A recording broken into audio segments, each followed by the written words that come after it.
ইলিশ মাছ বাঙালিদের এক আবেগের জায়গা। মোটামুটি সকল বাঙালিদেরই খুবই পছন্দের একটি মাছ হলো ইলিশ মাছ। তবে আমার হাজব্যান্ড এই ইলিশ মাছ দিয়ে ভাপা ইলিশ, দই ইলিশ বা ইলিশ মাছ ভাজা ছাড়া অন্য কোনো রকম এক্সপেরিমেন্ট একদমই পছন্দ করেন না। পরশু ছিল শ্রাবণ মাসের সোমবার আর গতকাল ছিল মঙ্গলবার।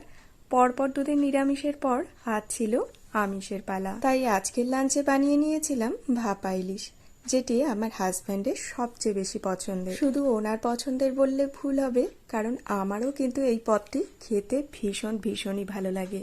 তবে এই রান্নাটি আমার সম্পূর্ণরূপে শ্বশুরবাড়িতে এসেই শেখা। আসলে আমাদের বাড়িতে ভাপা ইলিশের একদমই চল ছিল না।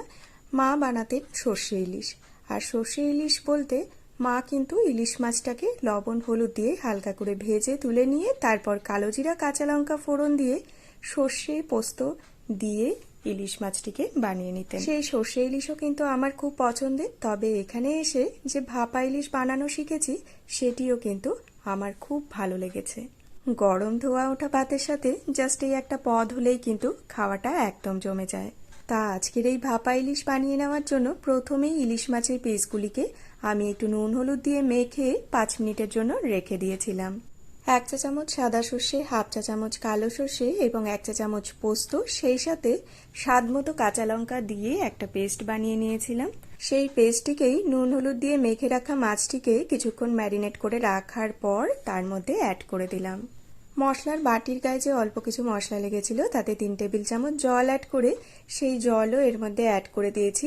সেই সাথেই স্বাদ মতো নুন এবং ওপর থেকে কাঁচা সর্ষের তেল দিয়ে খুব ভালো করে আবারও মাছের পিসগুলিকে মেখে নিয়ে মোটামুটি 15 মিনিটের মতো ম্যারিনেট হতে রেখে দিয়েছিলাম।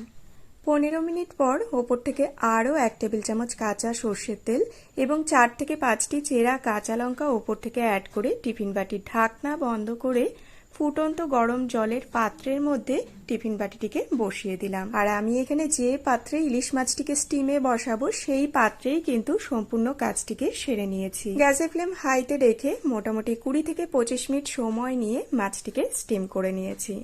তারপর গ্যাসের ফ্লেম বন্ধ করে দিয়েছি এবং 5 থেকে 7 মিনিটের জন্য স্টিমের পাত্রেই টিফিন বাটিটিকে রেখে দিয়েছি। তারপর টিফিন বাটিটিকে বের করে আমি ঢাকনা খুলে নিয়েছি। আর এই দেখুন কতটা সুন্দর, কতটা লোভনীয় ভাপা ইলিশ আমাদের দেখতে হয়েছে। আর সত্যি বলতে আজকের এই ভাপা ইলিশ খেতেও কিন্তু ভীষণই সুস্বাদু হয়েছিল। আপনাদের ভিডিওটি কেমন লাগলো কমেন্ট করে জানাতে কিন্তু একদমই ভুলবেন না। আজকের মতো তাহলে এখানেই বিদায় নিচ্ছি। সকলে খুব ভালো থাকবেন, সুস্থ থাকবেন। ধন্যবাদ।